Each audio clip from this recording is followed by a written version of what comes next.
नमस्कार, आप देखना शुरू कर चुके हैं लाइव सिटीज का विशेष कार्यक्रम सुबह की चाय सुबह 8:30 बजे। आज हमारे साथ वरिष्ठ पत्रकार रवि उपाध्याय हैं। आज हम बातचीत करेंगे अनंत सिंह बनाम सोनू मोनू गैंग। तेजस्वी यादव का बड़ा आरोप, कौन दो अपराधियों को बाहर निकाला गया।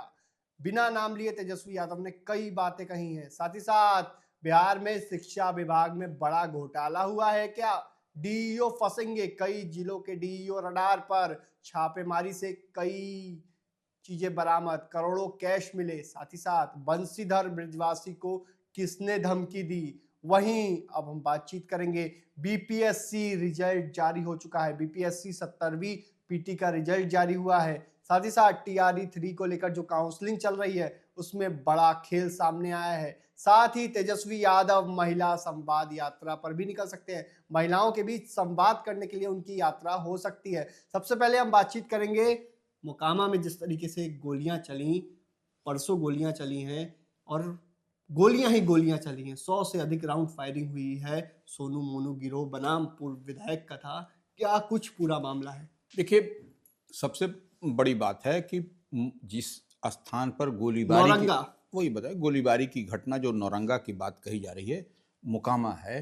और वो मोकामा कोई बिहार से बाहर नहीं है, राजधानी पटना से दूर नहीं है, वह पटना जिले में ही मोकामा आता है। ये सबसे आश्चर्य की बात है कि मोकामा जो राजधानी पटना से लगा हुआ है, उस मोकामा में शाम के 4 और 4:30 बजे के बीच गोलियों की तड़तड़ाहट होने लगी, जिस समय लोग खरीदारी के लिए घर से बाहर शाम को निकलते हैं। वो सबसे दुखद घटना है। और उसमें देखिए, वहां पर पूर्व विधायक कहा जा रहा है कि अनंत सिंह, छोटे सरकार को जिनको बोला जाता है छोटे सरकार, और उधर के आप वहां के नौरंगा के जो आप देखिए कि सोनू मोनू गैंग, मुखिया का पुत्र। हाँ बिल्कुल, उनकी माताश्री जो है सो सोनू मोनू की मुखिया हैं। तो ये देखिए, सवाल है कि वहां पर अनंत सिंह गए क्यों, ये सबसे बड़ी बात है। तो अनंत सिंह कैसे चले गए, कैसे गोली चली, कैसे गोलीबारी हुई, और 3 एफआईआर जो है सो संबंधित थाना में दर्ज है। और अभी तक, हाँ वही कह रहे हैं, तो पंचमहला थाना में जो भी थाना है, 3 कंसर्न थाना में एफआईआर दर्ज है। बावजूद इसके अभी तक किसी की अरेस्टिंग गिरफ्तारी नहीं है। ये आश्चर्य की बात है कि नहीं। और वही कर, जबकि बताया गया है कि और 3 अलग अलग एफआईआर दर्ज है। एक पुलिस ने दर्ज कराया, एक जो सोनू मोनू की पिता है उनके, उनकी माताश्री की तरफ से, और एक दूसरी तरफ से। तो ये 3 जब एफआईआर है थाना में, उसके बावजूद देखिए अभी तक कुछ नहीं है। यही 100 से राउंड अधिक फायरिंग हुई है। वही आश्चर्य की बात है। पटना से लगा हुआ इलाका है, पटना से सटा हुआ इलाका है। कभी कुख्यात वहां बोला जाता था मोकामा को, वो, और उस मोकामा में फिर से जो है सो इस तरह से आपको दिखाई पड़ रहा है गैंग राइवलरी। सुशासन को कहीं ना कहीं चुनौती दी गई। निश्चित रूप से देखिए, नीतीश कुमार की यूएसपी यही रही है, गुड गवर्नेंस। तो ये तेजस्वी इसी पर सवाल उठा रहे हैं। नेता प्रतिपक्ष जो हैं कह रहे हैं कि भाई ये क्या मामला है, क्या माजरा है। तो वह क्या आरोप लगा रहे हैं? वह आरोप लगा रहे हैं कि नीतीश कुमार ने अपने 2 करीबियों को जेल से सारे नियम कायदा कानून को रख करके निकालवा दिया। उसके बाद से ही वह कह रहे हैं कि अपराध और सत्ता संरक्षित अपराध और ये जिस तरह से भ्रष्टाचार, ये 2 बात कह रहे हैं। तो ये जो बात कही जा रही है डबल इंजन की सरकार, तो बोले डबल इंजन की सरकार कहा, यहां तो सत्ता संरक्षित अपराध और जो है सो भ्रष्टाचार, यही होता हुआ दिखाई पड़ रहा है। यह स्पष्ट रूप से तेजस्वी का आरोप है, यह तेजस्वी कह रहे हैं। और तेजस्वी जितनी बात कह रहे हैं उसमें तो निश्चित रूप से कुछ न कुछ तो दम दिखाई पड़ रहा है। दम इस लिहाज से दिखाई पड़ रहा है कि हम जो बार बार शुरू में ही कहे कि पटना से जिले में ही है मोकामा कहीं बाहर प्रदेश में नहीं है। और वहां पर माने पुलिस के आप वहां पहुंचने में वो कैसे इतना 100 राउंड, 90 राउंड, 40 राउंड, जो भी गोलीबारी हुई, एक इंजर्ड होने की भी बात आ रही है, घायल भी हुए हैं। हालांकि पुलिस ने इसको लेकर स्पष्ट पुष्टि नहीं की है, लेकिन घायल होने की बात अनंत सिंह ने कही है कि एक के गर्दन में गोली फंसी हुई। बिल्कुल, हम वही बात कह रहे हैं, या अनंत सिंह कह रहे हो, या सोनू मोनू की ओर से कहा जा रहा हो, या पुलिस नहीं कह रहे है, या पुलिस तो कह रही है क्या, कितना राउंड गोली चला है? 15 राउंड, 3 खोखा बरामद। 3 खोखा बरामद। देखिए, सब पुलिस क्या कहती है क्या नहीं करती है, और अब तक जो है सो एफआईआर, प्राथमिकी, सनहा, सब कुछ शिकायत दर्ज कराया गया, लेकिन लब्बो लबाब क्या निकल करके आया है? कुछ नहीं हुआ। वही तो आश्चर्य की बात है। लोग भय हैं और पुलिस जो उस है पूरे सो इलाके में सनसनी फैली हुई है, लोग घर से बाहर नहीं निकल रहे। निश्चित रूप से अब छोटे सरकार जहां उनका इन्वॉल्वमेंट हो, जहां पर सोनू मोनू का इन्वॉल्वमेंट हो, जहां तो 100 राउंड फायरिंग हो, जहां पर इतना जो है सो तरतलाहट गड़गड़ाहट होता रहे गोलियों का, तो समझा जा सकता है कि आम पटाखा फटने से तो हम और आप जैसे लोग घर के दरवाजे के अंदर चले आते हैं कि अरे बाप रे बाप, कहीं गोली तो नहीं चला। और यहाँ तो शाम दे में दनादन दे दनादन 4 साढ़े 4 बजे के बीच जो गोलीबारी और गाड़ी का काफिला आया गया रौंदता हुआ इलाका को, तो वह निश्चित रूप से यह परेशानी है। और नीतीश कुमार मुख्यमंत्री बिहार, जो उनकी अपनी यूएसपी रही है सुशासन गुड गवर्नेंस की, उनके लिए निश्चित रूप से चुनौती है। और तेजस्वी ने जिस तरीके से कहा है कि ये सरकार घेरे में है और हमारी सरकार अगर यदि बनती है महागठबंधन की, तो सरकार में हम आते हैं तो निश्चित रूप से इस सब चीज को वॉश आउट कर देंगे, खत्म कर देंगे, समाप्त कर देंगे। न भ्रष्टाचार दिखेगा, न सत्ता संरक्षित अपराध दिखेगा। तो अब दूसरी खबर पर हम बात करेंगे। बिहार में बड़ा भ्रष्टाचार है, डीईओ के यहाँ छापा पड़ा तो करोड़ों मिल गए। देखिए बिहार के बेतिया डीईओ है रजनीकांत परवीन, जिन पर हमने खबर भी दिखाई थी। देखिए निश्चित रूप से यह शिक्षा पदाधिकारी, माने डीईओ जिला शिक्षा पदाधिकारी होते हैं, तो यह जिला शिक्षा पदाधिकारी के यहाँ करोड़ों में और नोट गिनने की मशीन को लाना पड़े निगरानी विभाग को, तो यह समझा जा सकता है कि वह कितनी अकूत संपत्ति के मालिक हैं। बोरे में रुपया रखा हुआ था और ज्वेलरी, सोना चांदी सब तो वही उसमें। देखिए वो तो रुपया गिनने वाली जो मशीन मंगाई गई निगरानी विभाग की ओर से, वह भी हांफने लगी। रुपया गिनते गिनते अब समझिए कि 1 करोड़ रुपया है कि 1.5 करोड़ रुपया है कैश, और उसके बाद से वो ज्वेलरी, सबका असेसमेंट करने के बाद 3 करोड़ के लगभग अराउंड अब बताया जा रहा है। अभी तो ससुराल तक छापा चला है। 7 जगह ठिकाने पर एट ए टाइम जो है सो निगरानी विभाग की टीम ने छापेमारी की है। रजनीकांत प्रवीण जो डीईओ हैं, जिला शिक्षा पदाधिकारी हैं, उनके सब जगह ठिकाने पर, समस्तीपुर, बेतिया, दरभंगा, तमाम पटना उटना सब जगह जहां जहां है उनका ठिकाने पर, और ये सब रिकवरी हुई है। तो ये एक बड़ी रिकवरी है। और देखिए सबसे बड़ी बात है कि आप जिला शिक्षा पदाधिकारी हैं, आप किससे उगाही कर रहे हैं, आप किसके लिए ले रहे हैं, किससे ले रहे हैं, यह रुपया कहाँ से आया, तो ये आपका निश्चित रूप से आपका जो है सो आपकी संलिप्तता जो प्रारंभिक जो दिखाई पड़ रही है, वो शिक्षकों के ही माध्यम से इतना बड़ा रकम अकूत संपत्ति आपने अर्जित की है। शिक्षकों में खुशी की लहर है। देखिए अब शिक्षकों में कौन सी लहर तो हम लोग नहीं गिन रहे हैं, लेकिन यह कहीं ना कहीं जो दिखाई पड़ रही है वह निश्चित रूप से आपको जो दिखाई पड़ रहा है, वह संपत्ति आपने कैसे अर्जित की है ये सबको मालूम चल रहा है। वही देखिए तेजस्वी यादव वही कह रहे हैं, नेता प्रतिपक्ष तेजस्वी यादव यही कह रहे हैं कि ये डबल इंजन की सरकार में एक तरफ सत्ता संरक्षित अपराध हो रहा है और दूसरी तरफ सत्ता संरक्षित ही इस तरीके का जो सो भ्रष्टाचार हो रहा है। तो ये बड़ी बात कह रहे हैं। तो निश्चित रूप से आप जो बात दिखाई पड़ रही है, तेजस्वी वही कह रहे हैं कि अगर हमारी सरकार बनती है तो इस तरीके से जो अकूत संपत्ति जो लोग बनाने में लगे हैं उनके खिलाफ भी दंडात्मक कार्रवाई विधि सम्मत होगी, और जो सत्ता संरक्षित अपराध हो रहा है उस पर भी कड़ी नजर होगी, उसके खिलाफ भी कार्रवाई होगी। तो ये एक बड़ी बात है निश्चित रूप से। लेकिन शिक्षा विभाग ने फैसला भी लिया है, डीओ को निलंबित कर दिया। देखिए निलंबित होना तो वो तो प्रोसेस है, फिर निलंबित होंगे, हेडक्वार्टर में अटैच हो जाएंगे। अटैच हो गए हैं, हाँ, वही कह रहे हैं, हेडक्वार्टर में अटैच हो जाएंगे, फिर वो आएंगे उतना। लेकिन ये कोई समस्या का समाधान नहीं है। जो आप जो है सो जिस तरीके से आपने संपत्ति अर्जित की है, यह कहीं ना कहीं ये तो सुशासन पर, गुड गवर्नेंस पर, नीतीश कुमार जैसे जो चीफ मिनिस्टर पर तो कहीं ना कहीं सवाल खड़ा करता है ना। और नीतीश कुमार देखिए हर चीज से कॉम्प्रोमाइज कर लेंगे, वो गुड गवर्नेंस और सुशासन और जो इस तरीके की उससे कॉम्प्रोमाइज नहीं करते। ये नीतीश कुमार की अपनी यूएसपी है। कई और जिलों के डीईओ भी के ऊपर आरोप लग रहे हैं। देखिए जिस डीईओ पर आरोप लगेंगे, आज नहीं कल वो शिकंजे में पकड़े जाएंगे, इतनी बात आप तय मानिए।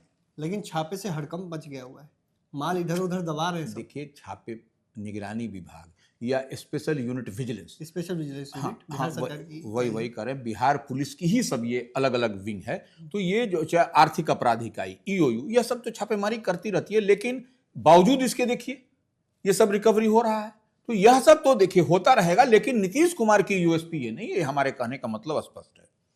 बंशीधर ब्रजवासी शिक्षक नेता से एमएलसी बने हैं, उन्हें इसी डीईओ के द्वारा धमकी दी गई थी। इनके जब जिला अध्यक्ष गए थे कार्यालय तो उन्होंने साफ साफ आरोप लगाया, धमकी दी गई थी। देखिए, बंशीधर बृजवासी एक वह भी स्वच्छ छवि के और जुझारू प्रवृत्ति के नेता हैं। वो एमएलसी जीत करके आए, किस विपरीत परिस्थिति में जीते यह किसी से छिपी हुई बात नहीं है। और वो जेडीयू के गढ़ को उन्होंने बेधा है, वहाँ पर डेंट लगाया है और वह निर्दलीय जीत करके आए हैं। तो वह उनकी काम करने की शैली और जिस तरीके से जुझारू हैं और वो फायर ब्रांड हैं और काम करते हैं के खिलाफ लगातार। देखिए, वो तो भ्रष्टाचार तो है ही है। भ्रष्टाचार तो कोई भी नेता होगा, जन नेता होगा, उसको लाइक पसंद नहीं करेगा। लेकिन तो बंशीधर बृजवासी निश्चित रूप से अब जो आरोप लगा रहे हैं ये जो डीईओ पर, हाँ, परवीन पर कि उनके हत्या, तो वह तो अब देखिए यह मैटर ऑफ इन्वेस्टिगेशन होगा कि हाँ क्या मामला है क्या नहीं। लेकिन अगर यदि इस तरीके की बात है तो इस पर भी बंशीधर बृजवासी अब तो मेंबर लेजिस्लेटिव काउंसिल हो गए हैं, तो सदन में भी इस मामले को उठा सकते हैं। सदन में अगर यदि इस तरह का मामला उठता है तो निश्चित रूप से उस पर सदन की कमेटी जांच करती है, सदन की ओर से बाकायदे आदेश पारित होता है, तो उस पर तो कार्रवाई होगी ही होगी। बीपीएससी 70वीं पीटी का रिजल्ट जारी हो गया है और कल देर शाम ये रिजल्ट जारी किया गया है, जिसमें साफ साफ 21,000 से ज्यादा अभ्यर्थी सफल हुए हैं। 2035 सीटों को लेकर ये परीक्षा ली गई थी, अब आगे मेंस होना है। क्या कहेंगे, गर्दनी बाग में तो धरना चल ही रहा है। देखिए, इसको ऐसे समझा जाए, बिहार लोक सेवा आयोग ने इस बार 70वीं बीपीएससी की पीटी की परीक्षा ली थी, प्रारंभिक परीक्षा हुई थी। यह 13 दिसंबर को एग्जाम हुआ था। 13 दिसंबर को 36 जिलों के 912 सेंटर पर एग्जाम हुआ था, परीक्षा हुई थी। उसके बाद जो एक सेंटर पटना का था, उसमें उसका जो वीडियो फुटेज आया था, कथित रूप से वहां कदाचार की बात आई थी। 3,28,990 अभ्यर्थियों में शामिल हुए थे। तो जो कदाचार की बात हुई तो उस पर वहां का फिर से वहां पर एग्जाम लिया गया। री एग्जाम 4 जनवरी को हुआ था बापू परीक्षा केंद्र पटना में।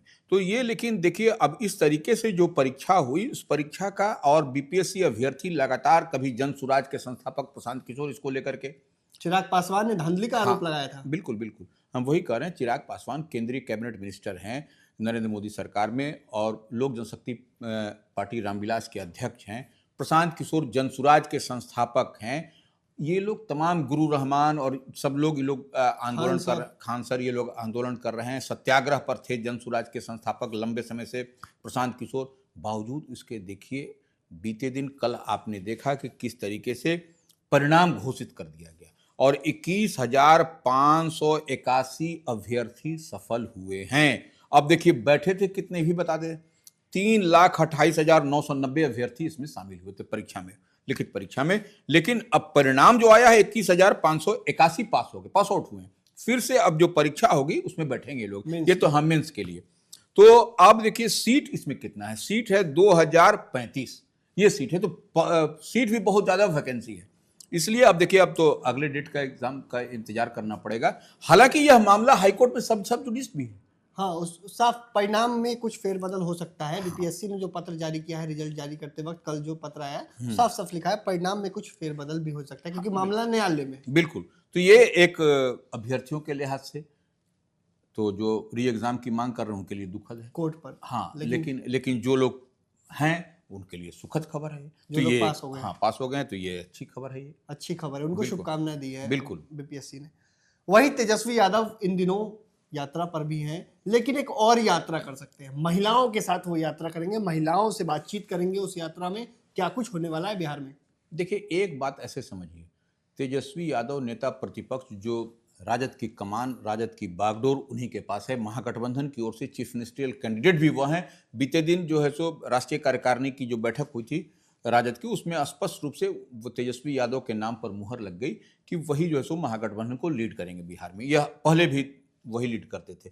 लेकिन अब देखिए, तेजस्वी यादव अपने दर्शन सह संवाद कार्यक्रम जो उनका चल रहा है, पूरे बिहार में घूम रहे हैं। लेकिन अब जो उसके बाद जो बात छन करके आ रही है, यह बात कही जा रही है कि अब वह महिला संवाद से भी, महिलाओं से भी संवाद करेंगे, पूरे बिहार में दौरा करेंगे और महिलाओं के साथ संवाद करेंगे। देखिए, अब ये संवाद क्यों करेंगे, थोड़ा सा इस पर भी हम लोग आते हैं कि देखिए तेजस्वी यादव क्या कर रहे हैं। माई बहन मान योजना और माई बहन मान योजना के तहत 2500 रुपए देने की बात कर रहे हैं। और आपके पड़ोसी राज्य झारखंड में किस तरीके से आपको मैया योजना का परिणाम निकल के आया चुनाव में, यह भी देखा जा रहा है। और इतनी ही बात नहीं, दिल्ली में आप दिल्ली छोड़, हाँ बिल्कुल। अब देखिए यहाँ पर तेजस्वी यादव को एक और है कि रसोई गैस के सिलेंडर में 500 रुपये सब्सिडी देंगे जब उनकी सरकार बनेगी, नंबर 2।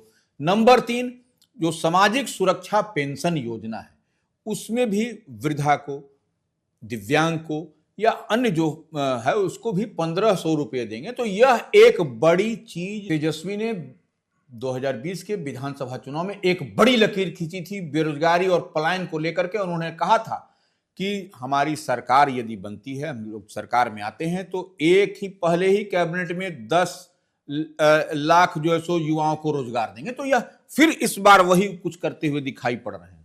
तो आपने देखा है कि सुबह की चाय में आज किन किन मुद्दों पर हमारी नजर रहेगी, किस तरीके से अनंत सिंह बनाम सोनू मोनू गिरोह, साथ ही साथ बंशीधर ब्रजवासी को किसने दी धमकी, शिक्षा विभाग के कई और अधिकारी फंस सकते हैं, साथ ही साथ तेजस्वी यादव महिला संवाद यात्रा पर भी निकल सकते हैं। तो बने रहिए लाइव सिटीज के साथ, हमारे यूट्यूब चैनल को सब्सक्राइब करिए, पेज को लाइक करिए। धन्यवाद।